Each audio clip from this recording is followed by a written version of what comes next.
Magandang araw! Ako po si Teacher Cherry, ang inyong guro sa Edukasyon sa Pagpapakatao, Grade 8.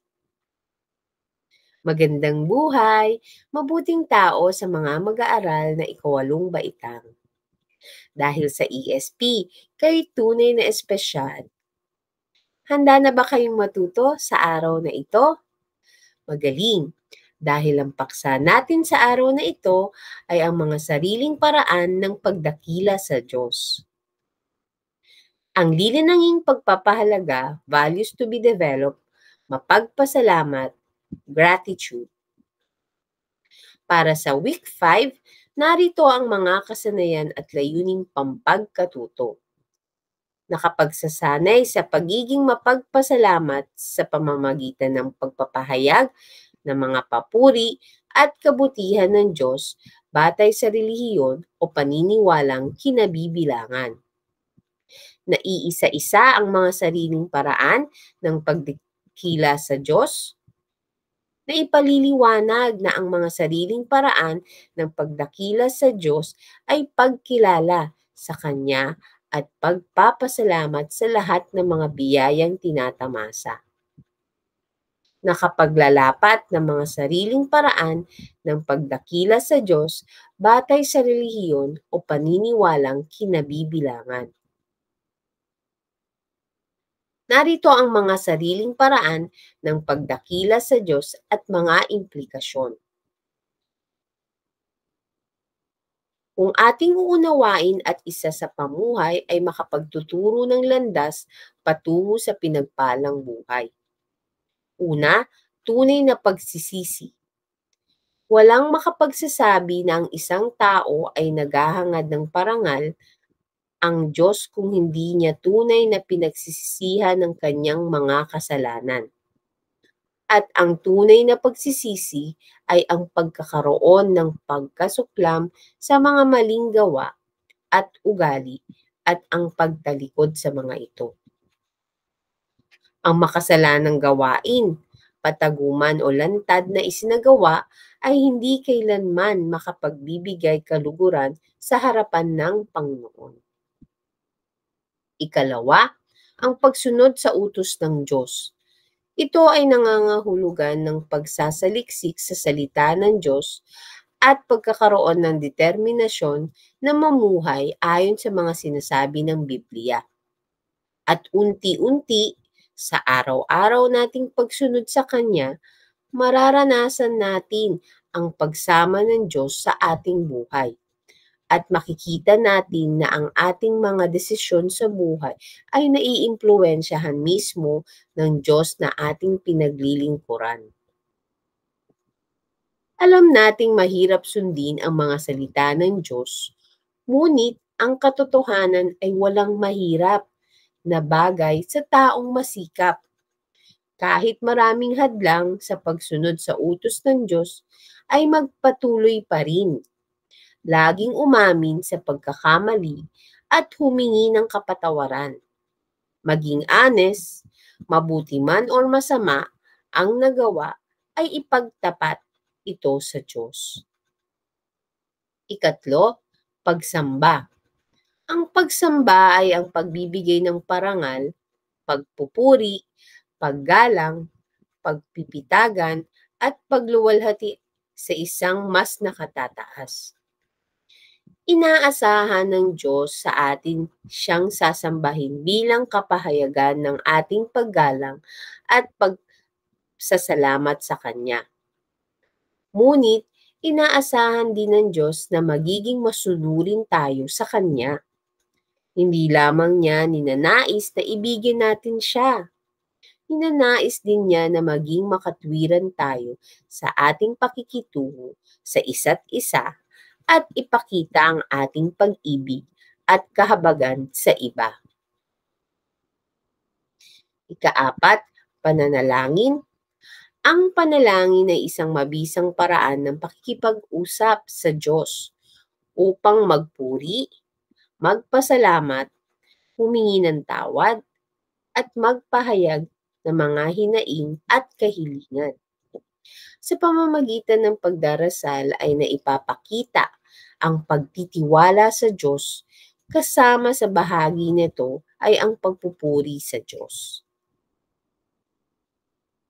Ang pagpapahayag ng pagkilala sa kanyang kadakilaan at pagpapakumbaba sa lahat ng kahinaan na nararanasan, hindi lamang paghingi ng mga pangangailangan ang dapat na nilalaman ng mga panalangin, kundi ang taus-pusong pasasalamat sa lahat ng masaganang biyayang kanyang ipinagkakaloob. Hindi magagawa ng tao na dakilain ng Diyos ng lubos kung siya ay hindi malaya mula sa mga masasamang gawain na umaalipin sa kanyang. Nararapat munang lumayo sa karumihan, iwanan ng bisyo, huwag gumawa ng mahalay na pamumuhay, magpakalinis sa isip, sa salita at sa gawa, huwag magsalita ng kabastusan, huwag magsalita ng masama, upang maisabuhay ang tunay na pagdakila sa Diyos. Sa lahat ng ginagawa ay laging magpasalamat at magpuri sa Diyos. Umayon sa kanyang kalooban, siya lamang ang itataas, pupurihin at pasasalamatan. Igalang siya, matakot sa kanya at sundin ng bukal sa puso ang kanyang mga salita. Narito naman ang paglalapat ng mga sariling paraan ng pagdakila sa Diyos batay sa relihiyon o paniniwalang kinabibilangan. Ang pagpapasalamat ay isang bagay na mabuti ayon sa Biblia.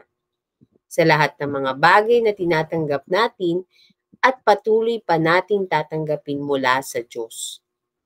Dapat lamang nakilalanin ang mga ito sa pamamagitan ng taus-pusong pasasalamat at pagpuri. Bakit kailangan magpasalamat sa Diyos? Maraming mga dahilan kung bakit kailangan nating magpasalamat sa Diyos. Una sa lahat, ito ay pagtanaw sa kabutihan ng Diyos sa ating lahat. Ikalawa, ang mga biyayang tinatanggap natin, saan ba nagmula? Meron bang bagay na nasa atin hindi nagmula sa Diyos? Lahat ng bagay na ating tinataglay o tinatangkilik ay nagbubuhat sa Kanya. Gayun din naman, hindi ba't dapat ding ipagpasalamat ang bawat araw na idinadagdag ng Diyos sa ating buhay? Ang buhay at ang kalakasan natin ay nagmula din sa Diyos. At higit sa lahat, hindi ba't karapat-dapat ding ipagpasalamat ang kaloob niyang mga biyayang espiritual, gaya ng mga salita ng Diyos, ng pag-asa na ibinibigay niya upang tayo ay makapagtiis sa magulo at masalimuot na sanlibutan ito. At gayon din naman, ang pananampalatayang minsan ay ibinibigay sa atin upang magkaroon ng kabuluhan ang ating buhay sa mundo. Lahat ng mga ito ay karapat-dapat nating ipagpasalamat sa Diyos. Ayon sa ulat ng Philippines Statistics Authority noong Pebrero 2, 2023, may kinikilalang 10 relihiyon sa Pilipinas. Ito ay ang mga sumusunod. Una, Romano Katoliko. Ikalawa, Islam. Ikatlo, Iglesia ni Cristo. Ikaapat, Seventh-day Adventist. Ikalima, Aglipay. Ika-anim, Iglesia Filipina Independiente. Ikapito, Bible Baptist Church. Ikawalo, United Church of Christian in the Philippines. Ika-siyam, Jehovah's Witness. 10, ika-10, Church of Christ.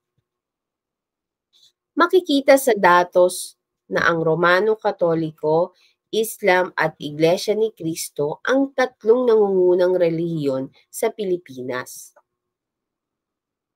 Ang simbahang Katoliko ay nagpupuri sa Diyos sa pamamagitan ng Panginoong Hesukristo. Ipinagmamalaki ng simbahang Katoliko ang Panginoong Hesus dahil sa pamamagitan ng kanyang paghihirap at kamatayan sa krus ay pinatawad ng Diyos ang kasalanan ng sangkatauhan sa buong sanlibutan. Maraming debosyon ang mga Katoliko na nagpapakita ng pagkilala sa Diyos. Ang mga ito ay nakaugat kay Hesukristo, katulad ng Pasko o ang pagdiriwang ng kanyang kapanganakan, ang kanyang pagpapakita na itinatawag na Epipanya, ang kanyang paghihirap at kamatayan sa panahon ng Kwaresma, at ang Easter o ang kanyang muling pagkabuhay sa ikatlong araw. Para naman sa Islam, meron itong 5 haligi kung saan ipinapakita nila ang natatanging paraan ng pagkilala at papuri kay Allah. Una rito ay ang Shahada, pagsaksi, ang salita ng pangako at nangangako na walang Diyos maliban kay Allah at si Muhammad ay sugo ng Allah. Ikalawa ay ang sala, pagdarasal. Ito ay tungkulin ng bawat Muslim, lalaki o babae, pagkatapos umabot sa edad ng pagbibinata o pagdadalaga, na magsagawa ng 5 salat o pagdarasal sa takdang oras sa araw at gabi. Ikatlo, siyam, pag-aayuno, ang lubos na pagpipigil at pag-iwas sa pagkain, pag-inom, paninigarilyo, pagnguya ng chewing gum, pakikipagtalik, o pagnanasang sexual. Ang pag-aayuno din ay isang panahon upang disiplinahin ang sarili mula sa masasamang pag-uugali kagaya ng pakikipagtalo, pagmumura, at pagsabi ng masasamang salita. Ika-4, sakat, pagkakawang gawa, ay taunang ginagawa at ito ay sapilitan na pagkakawang gawa ng bawat Muslim, lalaki o babae, na mayroong mga ari-arian o pera sa nakaraang taon. Ang kinakailangan na ibigay ng isang Muslim ay 2.5% mula sa sobrang kita upang ipamigay sa mahihirap bilang pagkain kagaya ng bigas o kahit pera. Panglima, Hajj, paglalakbay sa Mecca o Makkah. Ito ay isang paglalakbay na espiritual kung saan ang isang Muslim ay nagagawang makalimutan ang lahat na makamundong bagay at isinaalang-alang ang kanyang debosyon para lamang kay Allah. Katulad ng naunang 2 relihiyon, may sariling paraan din ng pagdakila sa Diyos ang Iglesia ni Kristo. Sinasampalatayanan ng mga kasapi nito na ang buong katungkulan ng tao ay sumamba sa Diyos at sumunod sa kanyang mga utos. Ang pagsamba sa Diyos ay katutubong pananagutan ng tao, sapagkat siya ang lumalang sa atin. Kaya hindi tayo ang may-ari ng ating sarili kundi ang Diyos.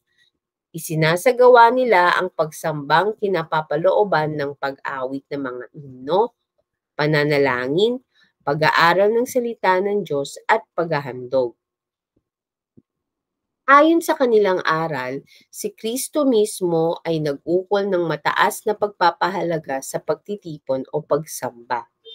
Tuwing nagkakatipon ang kaniyang iglesia, ay naroon siya sa kanyang kalagitnaan sa pamamagitan ng kanyang espiritu.